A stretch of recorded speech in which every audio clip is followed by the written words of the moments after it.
നിലമ്പൂർ ഉപതെരഞ്ഞെടുപ്പിൽ PV അൻവർ മത്സരിക്കുമെന്ന് തൃണമൂൽ കോൺഗ്രസ്. UDFന്റെ ഭാഗമാകാൻ കഴിയുമെന്ന പ്രതീക്ഷ ഇനിയില്ലെന്ന് TMC സംസ്ഥാന എക്സിക്യൂട്ടീവ് അംഗം EA സുഗു മീഡിയ വണ്ണോട് പറഞ്ഞു.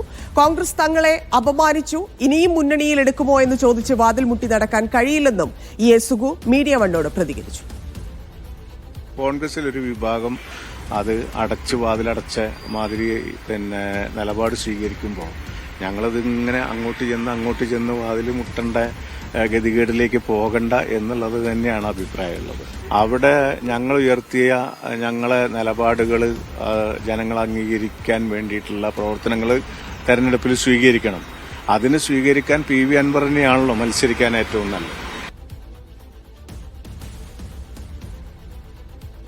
പേരുകളുമായി മുഹമ്മദ് അസ്ലമും KR സാജുവും ചേരുന്നുണ്ട്. ആദ്യം അസ്ലമിലേക്ക്. അസ്ലം, ഒരു നിർണായക തീരുമാനത്തിലേക്ക് TMC എത്തി എന്ന് ഇപ്പോൾ ഉറപ്പിക്കാൻ സാധിക്കുമോ? അതിനെ ഒരു സമ്മർദ്ദ തന്ത്രം കൂടിയായി കാണേണ്ടതില്ലേ? എപ്പോഴാണ് TMCയുടെ മീറ്റിംഗ് നടക്കുന്നത്?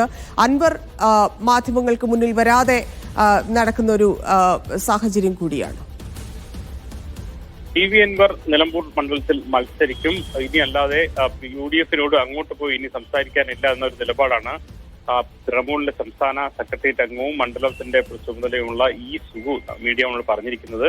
ഇത് ഔദ്യോഗികമായ ഒരു തീരുമാനമായിട്ട് കണക്കാക്കാൻ കഴിയില്ല. കാരണം ഇന്ന് സംസ്ഥാന സെക്രട്ടേറിയറ്റിൽ നടക്കാറുണ്ട്. മാത്രമല്ല PV അൻവറാണ് അക്കാര്യത്തിൽ അന്തിമ നിലപാട് പറയുന്നത്. അതേസമയം ഇതൊരു കൃത്യമായ ഒരു സന്ദേശവും ഒരു മുന്നറിയിപ്പുമായിട്ട് ഒരു സമ്മർദ്ദതന്ത്രവുമായി UDFനിൽ വെക്കുകയാണ് എന്നാണ് നമുക്ക് മനസ്സിലാക്കാൻ കഴിയുന്നത്. കാരണം UDFനെ സംബന്ധിച്ചുള്ള UDF എടുത്തിരിക്കുന്ന നിലപാട് എന്ന് പറയുന്നത് PV അൻവർ നിലപാടെടുക്കട്ടെ, അല്ലെങ്കിൽ ഈ കാര്യങ്ങൾ അദ്ദേഹം പറഞ്ഞ ആര്യാടൻ ഷൗക്കത്തിനെതിരെ അടക്കം പറഞ്ഞ നിലപാടുകൾ തിരിച്ചു വരട്ടെ, അതിനുശേഷം ചർച്ചയാകാമെന്ന നിലപാട് നിൽക്കുമ്പോൾ വീണ്ടും KC വേണുഗോപാൽ ഉൾപ്പെടെയുള്ള ആൾക്കാർ ചർച്ചയിൽ നിന്നും പിന്മാറിയ ഒരു സാഹചര്യത്തിൽ ഇനി മുന്നോട്ട് പോകുന്നതിൽ സാധ്യതയില്ല. അതുകൊണ്ട് തെരഞ്ഞെടുപ്പിൽ മത്സരിക്കുമെന്നൊരു സമ്മർദ്ദതന്ത്രം കൃത്യമായി പ്രഖ്യാപിച്ചുകൊണ്ട് UDFനെ ഈ ചർച്ചയ്ക്ക് വഴിയൊരുക്കുക എന്നതാകണം തൃണമൂലിന്റെ ഒരു ലക്ഷ്യം എന്നാണ് മനസ്സിലാക്കാൻ കഴിയുന്നത്. തൃണമൂലിന് PV അൻവറിനെ സംബന്ധിച്ചും PV അൻവർ ഉണ്ടാകണമെന്ന് UDFിൽ എല്ലാ പാർട്ടികളും എല്ലാ നേതാക്കളും ആഗ്രഹിക്കുന്നു. എന്നാൽ മാത്രമാണ് വിജയം കൃത്യമായി ഉറപ്പുവരുത്താൻ പറ്റൂ. PV അൻവർ കൃത്യമായി മത്സരിക്കുമ്പോൾ സ്വാഭാവികമായിട്ടും അവിടെ ഇടതുപക്ഷത്തിനാണ്, LDFനാണ്, CPMനാണ് മുൻതൂക്കം വരുന്നതെന്ന് കൃത്യമായി അറിയാം. അതുകൊണ്ട് തന്നെ ഏതെങ്കിലും അർത്ഥത്തിൽ ഒരു അനുനയ ശ്രമം കൂടി നടത്തും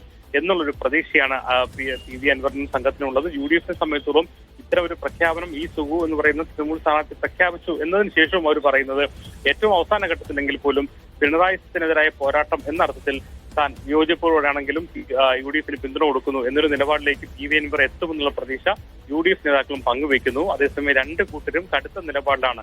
PV അൻവർ തിരുത്തിയതിനു ശേഷം മതി ചർച്ച എന്ന നിലപാടിൽ UDF നിൽക്കുന്നു. UDF ഇങ്ങോട്ട് വന്നില്ല എങ്കിൽ, അല്ലെങ്കിൽ UDF കുറച്ചുകൂടി സമവായത്തിന്റെ പാതയിലേക്ക് എത്തില്ലെങ്കിൽ തങ്ങൾ മത്സരിക്കും. അത് UDFന് തന്നെയായിരിക്കും. ഈ തെരഞ്ഞെടുപ്പിൽ മാത്രമല്ല വരാനിരിക്കുന്ന നിയമസഭാ തെരഞ്ഞെടുപ്പിലും അത് തിരിച്ചടിയാവും എന്നൊരു മുന്നറിയിപ്പ് അവരും വയ്ക്കുന്നു. ഈ ഒരു അവസ്ഥയാണ് ഇപ്പോഴുള്ളത്. ഇവിടെ നിന്ന് അങ്ങോട്ട് ഓരോരുത്തരുടെ നീക്കങ്ങൾ, UDFന്റെ നീക്കങ്ങൾ, PV അൻവറിന്റെ നീക്കങ്ങൾ ഏറെ ശ്രദ്ധേയമായിരിക്കും. യെസ്, അസ്ലം. KR സാജു കൂടി ചേരുന്നുണ്ട്. സാജു, ആ നീക്കമാണ് ഇപ്പൊ നേരത്തെ നമ്മൾ KPCC അധ്യക്ഷനുമായി സംസാരിച്ചപ്പോൾ പോലും ഈ അവസാന സമയത്ത് ഇപ്പോൾ കോൺഗ്രസ് അപമാനിച്ചു എന്ന് TMC നേതാവ് പറഞ്ഞെങ്കിൽ പോലും അവസാന സമയത്തേക്ക് അടുക്കുമ്പോൾ TMCയുടെ മീറ്റിംഗ് നടക്കാനിരിക്കുമ്പോൾ പോലും അതിനുള്ള ശ്രമം UDFനൊപ്പം അൻവറിനെ നിർത്താനുള്ള ശ്രമം കോൺഗ്രസ് തുടരുന്നു എന്നല്ലേ? ചർച്ചകൾ തുടരുന്നു എന്ന് KPCC അധ്യക്ഷൻ പറയുമ്പോൾ മനസ്സിലാക്കേണ്ടത് എന്താണ്? ഏത് തലത്തിലേക്ക് കാര്യങ്ങൾ എത്തിയെന്നാണ് ഇപ്പോൾ നമുക്ക് ലഭിക്കുന്ന വിവരങ്ങൾ?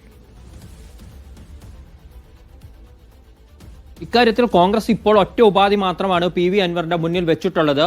ആര്യാടൻ ഷൗക്കത്ത് എന്ന കോൺഗ്രസ് പ്രഖ്യാപിച്ച സ്ഥാനാർത്ഥിയെ പിന്തുണയ്ക്കുക, നിരുപാധിക പിന്തുണ നൽകുക, ആ സ്ഥാനാർത്ഥിക്കെതിരെ നടത്തിയ പരാമർശങ്ങൾ പിൻവലിക്കുക.